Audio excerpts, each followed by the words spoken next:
నమస్తే, welcome to channel. నేడు తెలంగాణ రాష్ట్రంలో దశాబ్ది ఉత్సవాలకు సంబంధించి బీఆర్ఎస్ భవన్ నుండి ఘనంగా వేడుకలు జరుపుతూ ఉన్నారు. సో దీనికి సంబంధించి మనతో పాటు కార్యకర్తలు ఉన్నారు, వారితో మాట్లాడి మరిన్ని విషయాలు తెలుసుకుందాం. సో ఎట్లా చూస్తారు, తెలంగాణ వచ్చి 10 సంవత్సరాలు అవుతా ఉంది. సో దీన్ని ఒక కార్యకర్తగా సాధించి తెచ్చుకున్నామని చెప్పి ఒకవైపు మీరంటా ఉంటే, తెలంగాణకి కాంగ్రెస్ ఇచ్చింది అని చెప్పి ఇంకోవైపు ఇవాళ కాంగ్రెస్ ఇస్తే 1952 నుంచి ఎంతోమంది తెలంగాణ ఉద్యమకారులు చనిపోవడం జరిగింది. మరి ఆ రోజు లేని సోయి ఈరోజు తెలంగాణ ఇచ్చినామని సోనియమ్మ అంటే అది ఎంతవరకు సమంజసం?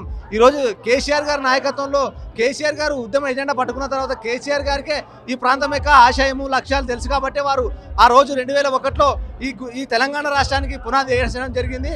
ఆ రోజు మరి పెద్ద ఎత్తున కూడా రాష్ట్రంలో ఉన్నటువంటి ఈ ప్రాంతాన్ని అంటే ఆంధ్ర పాలకులు దోపిడీ చేసినటువంటి ప్రాంతాన్ని ఈరోజు విముక్తి పొంది సంపూర్ణంగా 10 సంవత్సరాల కాలంలో తెలంగాణ రాష్ట్రాన్ని చాలా అభివృద్ధి చేసినటువంటి ఘనత కేసీఆర్ గారిది. మరి ఈరోజు సోనియా గాంధీ ఎక్కడ తెలంగాణ ఇచ్చింది? ఈరోజు కేసీఆర్ గారు ఢిల్లీ మెడల్ ఉంచి తీసుకొచ్చిన తెలంగాణని ఈరోజు సోనియా ఇచ్చింది అంటే ఇది సమంజసం కాదు. మరి 1952లో ఉద్యమకారులు చనిపోయినారు, 1969లో 300 ఉద్యమకారులు చనిపోయినారు. మరి ఆ రోజు ఇవ్వలేని తెలంగాణని మరి ఇచ్చినా అని చెప్పుకోవడం ఇది సమంజసం కాదు. ఈరోజు తెలంగాణ రాష్ట్రంలో రాక్షస పాలన ఉంది. రేవంత్ రెడ్డి తెలంగాణ ద్రోహి. ఈరోజు తెలంగాణ ఆకాంక్ష తెలియదు, తెలంగాణ ఆత్మగౌరవం తెలియదు. ఈరోజు గన్ పార్క్ దగ్గర అమరవీర స్థూపాన్ని కూడా కంచె వేసినటువంటి నీచుడు ఈ రేవంత్ రెడ్డి గారు. మరి ఇలా సోనియా గాంధీ ఆవిర్భావ వేడుకలకు వస్తాయని చెప్పి మరి ఎందుకు రాలేదు అంటే తెలంగాణ ఇచ్చినటువంటి తెలంగాణ ప్రాంతానికి ఇచ్చింటే ఎవరో ఆమె రావాలి. కానీ ఈ కాంగ్రెస్ వాళ్ళు కళ్ళబొల్లి మాటలు చెప్పి తెలంగాణ ప్రాంతాన్ని సర్వనాశనం చేయడానికే చూస్తున్నారు తప్ప వాళ్ళకు తెలంగాణ ప్రజల పట్ల కానీ తెలంగాణ ఉద్యమకారుల పట్ల కానీ తెలంగాణ బిడ్డల పట్ల కానీ వాళ్ళకి సోయి లేదు, ఆకాంక్ష లేదు, తెలంగాణ అభివృద్ధిని చేయాలనే తపన లేదు. మరి ఇవాళ కేసీఆర్ గారు కూడా లేఖ రాసినారు, మేము ఆ ఉద్యమ ద్రోహి పార్టీలో మేము పాల్గొన్నామని. అంటే ఇవాళ తెలంగాణ ప్రాంతాన్ని తెలంగాణ రాష్ట్రాన్ని నిండా ముంచింది కాంగ్రెసే. ఎన్నో ఏళ్ళకెళ్ళ నుంచి 60 ఏళ్ళకెళ్ళ నుంచి పోరాడుతూ వచ్చిన కేసీఆర్ గారి నాయకత్వంలోనే ఈ తెలంగాణ రాష్ట్రాన్ని తెచ్చారు. మరి అటువంటి తెలంగాణ తెచ్చినటువంటి దేశకి నేత మరి తెలంగాణ జాతిపిత కేసీఆర్ గారే ఈరోజు తెలంగాణ రాష్ట్రాన్ని సాధించినారు. మరి తాను జీర్ణించుకోలేనటువంటి కాంగ్రెస్ నాయకులు ఇవాళ రాజముద్రని చెరిపేయాలని చూస్తున్నారు. మరి ఇది ఎంతవరకు సమంజసం అంటే కేసీఆర్ గారి యొక్క ఆనవాళ్ళు లేకుండా చేయడం అని మీ దమ్ముందా? మీకు శాతం అవుతుందా? కేసీఆర్ గారి యొక్క ఆనవాళ్ళను తీసేస్తామని మీరు జన్మలెత్తున కూడా మీరు చేయలేరు. ఎందుకంటే తెలంగాణ ప్రాంతంలో అణువణువున ఇంచున ప్రాంతంలో ఇవాళ ఎక్కడ చూసినా జిల్లా కలెక్టర్ లేట్ల కూడా కేసీఆర్ గారే, తర్వాత జిల్లాలు ఇచ్చిన ఘనత కూడా కేసీఆర్ గారిదే. ఇవాళ ఎక్కడ పోయినా కూడా కేసీఆర్ గారి బొమ్మ లేనిది ఈ ప్రాంతాల్లో ఏం లేదు.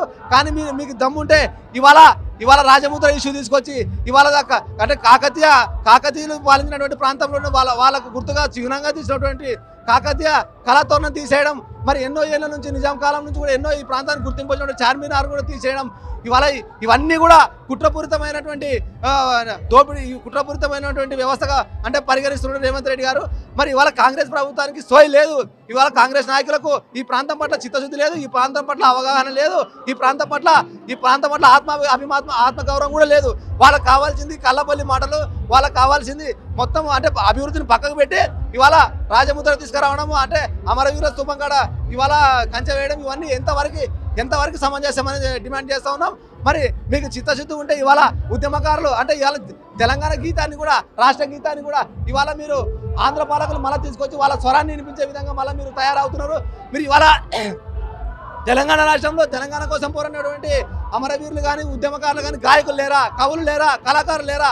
ఇవాళ తెలంగాణ రాష్ట్రాన్ని పురుడు పోసుకునేటప్పుడు సమయంలో అంటే ఆ రోజు జెండా బండ కాడ నుంచి కూడా ఇవాళ తెలంగాణ ప్రాంత కళాకారులే కదా పాటలు పెట్టి ప్రజలు పురుగుతలు ఉంచింది. అంటే తెలంగాణ రాష్ట్రంలో అంటే సంగీత దర్శకులు లేరా? తెలంగాణ రాష్ట్రంలో గాయకులు లేరా? మరి తెలంగాణ రాష్ట్రంలో కవులు కళాకారులు లేరా?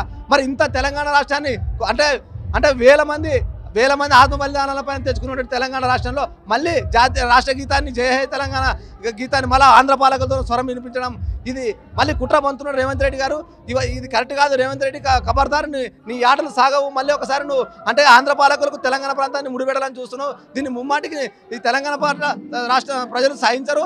కేసీఆర్ గారి నాయకత్వంలో మళ్ళీ ఒకసారి ఉద్యమాన్ని ఉరుతలంగా ఊహించి వారి నాయకత్వంలో మళ్ళీ రాష్ట్రాన్ని మళ్ళీ కేసీఆర్ గారే పాలించే విధంగా తెచ్చుకుంటామని తెలియజేస్తున్నాం.